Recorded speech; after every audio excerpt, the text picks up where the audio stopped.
Hi friends, welcome to Paris kitchen. இன்றைக்கி நம்ம வீடியோவில் ஒரு சூப்பரான ரெசிபி நம்ம செஞ்சுருக்கிறோம். அது என்ன ரெசிபி அப்படின்னு உங்களுக்கு தெரியணும்னா மறக்காமல் நம்ம சேனலை ஸ்கிப் பண்ணாமல் கடைசி வரைக்கும் பாருங்கள். கூட நம்ம சேனலுக்கு லைக் பண்ணுங்கள், கமெண்ட் பண்ணுங்கள், சப்ஸ்கிரைப் பண்ணிடுங்க. வாங்க வீடியோக்குள்ளே போகலாம்.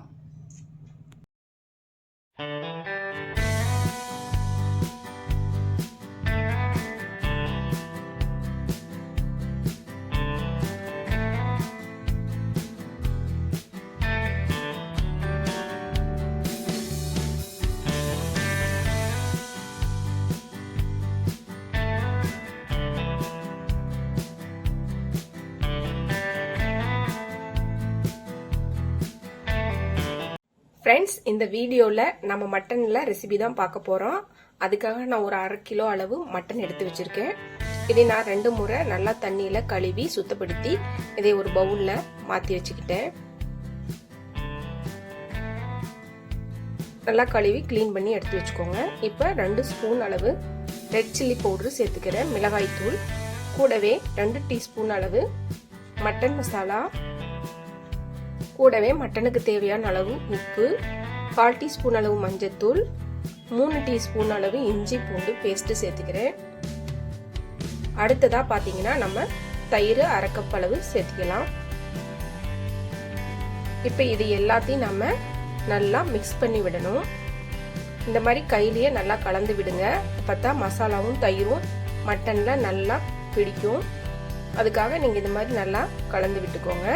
இது நம்ம செய்யறதுக்கு முன்னாடியே ஒரு 1/2 மணி நேரம் இந்த மாதிரி கலந்து வச்சுக்கிறது இன்னுமே நம்ம நல்லா டேஸ்டா இருக்கும். இப்போ அடுத்ததா அடுப்பத்தை வச்சு நம்ம ஒரு குக்கர் வச்சுக்கலாம். குக்கர்ல நான் 5 டேபிள் ஸ்பூன் அளவு ஆயில் சேர்த்துக்கிட்டேன். ஒரு மெஷர்மெண்ட்டுக்காகத்தான் நீங்க 1/4 கப் அளவு கூட ஆயில் சேர்த்திக்க. ஆயில் நல்லா கொஞ்சம் லைட்டா சூடானதுக்கு அப்புறமா நம்ம பொடியா கட் பண்ணி வச்சிருக்கிற இந்த வெங்காயத்தை அதுல சேர்த்துக்கலாம். இப்போ இந்த ஆயில நல்லா கலந்து விடுங்க. இந்த வெங்காயம் பாத்தீங்கன்னா நல்லாவே கலர் மாறி வரணும். பொன்னிறம் ஆகிற வரைக்கும் நீங்க அடுப்பு சிம்மில் வச்சு கூட நல்லா கலர் மாறி வர வரைக்கும் வறுத்து விடுங்க. பாருங்க, இந்த கலர் வர வரைக்கும் நம்ம வறுத்து எடுக்கணும். அப்பதான் வெங்காயத்துக்கு நல்ல டேஸ்டா இருக்கும். நான் இதைய கொஞ்சமா மாத்தி எடுத்து வைக்க போறேன். ஏன்னு கேட்டீங்கன்னா நம்ம இதை அரைச்சு சேர்க்க போறோம். அதுக்காக அடுத்ததான் பாத்தீங்கன்னா அந்த ஆயிலே கொஞ்சமா 2 கிராம்பும் 2 பட்டையும் சேர்த்து நல்லா கலந்து விட்டுக்கிட்டேன். இப்போ நம்ம ஏற்கனவே நம்ம மிக்ஸ் பண்ணி வச்சிருக்கிற மட்டன் மசாலாக்களை இந்த ஆயில்ல நம்ம சேர்த்துக்கலாம். இப்போ இதை நல்லா கலந்து விடுங்க. இப்போ அந்த பவுல்ல கொஞ்சமா தண்ணி சேர்த்து அதையும் நான் இதில் சேர்த்துக்கிறேன். அதிகம் தண்ணி சேர்க்கல, லைட்டா தான் சேர்த்திருக்கேன்.